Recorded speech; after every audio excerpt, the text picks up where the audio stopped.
एक व्यक्ति नंगे पांव घने जंगल से जा रहा था। पूरा जंगल सुनसान था। हर तरफ जंगली जानवर की आवाज गूंज रही थी। बहुत लंबे समय से पैदल यात्रा करने की वजह से उसके पैरों में बहुत जख्म भी आ गए थे, जिस कारण उसके पैरों से खून निकल रहा था। पर वो व्यक्ति हाथ जोड़े सिर्फ एक ही चीज बोले जा रहा था, ओम नमः शिवाय, ओम नमः शिवाय।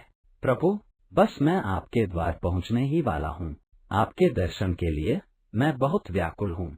अब मुझसे और इंतजार नहीं हो रहा। वह भक्त बहुत कठिनाइयों के बाद एक लंबी यात्रा करके जैसे तैसे केदारनाथ धाम पहुंचता है। पर जब वह वहां पहुंचा तो मंदिर के पुजारी जी मंदिर के कपाट बंद कर चुके थे। उसने पुजारी जी से विनती की, कृपया करके थोड़ी देर के लिए मंदिर के कपाट खोल दीजिए। मैं बहुत समय और कठिनाइयां सहकर महीनों बाद यहाँ पहुँचा हूँ। आप कृपया मुझे दर्शन करने दे। इस पर पुजारी जी ने कहा कि बेटा, इस मंदिर का नियम है कि इसके कपाट 6 महीने खुलते हैं और 6 महीने बंद रहते हैं। अगर एक बार कपाट बंद हो गए तो 6 माह बाद ही खुलेंगे। अब आपको 6 महीने बाद ही आना पड़ेगा। वैसे भी यहाँ पर जीवन बहुत कठिन है, क्योंकि यहाँ बहुत ज्यादा ठंड पड़ती है। आप यहाँ नहीं रह सकते तो आप 6 महीने बाद ही आना। इतना कहकर पुजारी जी वहाँ से चले गए। ये बात सुनकर भगवान शिव का भक्त उदास हो गया। कुछ समय वो वही खड़ा होकर मंदिर के बंद कपाट को एक आशा भरी नजरों से देखता रहा। उसने खुद से कहा कि हे प्रभु, आप तो जानते हैं कि मैं कितनी श्रद्धा भावना से यहाँ पहुँचा हूँ।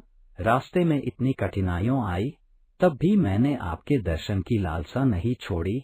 एक पल के लिए मेरा मन विचलित नहीं हुआ था। ऐसा कहकर भक्त रोने लगा। ठंड बढ़ती जा रही थी। उसका शरीर कपकपा रहा था। अब उसे भूख और प्यास भी लगने लगी। पूरे केदारनाथ पर बर्फ की मानो चादर लपटी हुई हो। हर तरफ बर्फ ही बर्फ। इसी कारण भक्त का शरीर अब उसका साथ भी नहीं दे पा रहा था। उसकी हालत बिगड़ती जा रही थी। आंखें बंद होने लगी।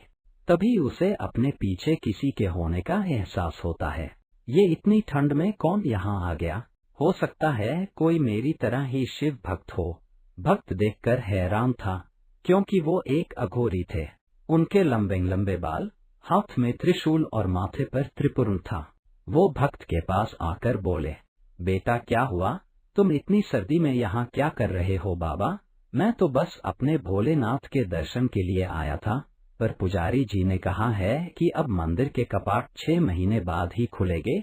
अघोरी भक्त की ओर देखकर मुस्कुराए और उन्होंने कहा, मुझे तुम्हें देखकर ऐसा प्रतीत हुआ कि जैसे तुमने कई दिनों से ठीक से खाना ही नहीं खाया।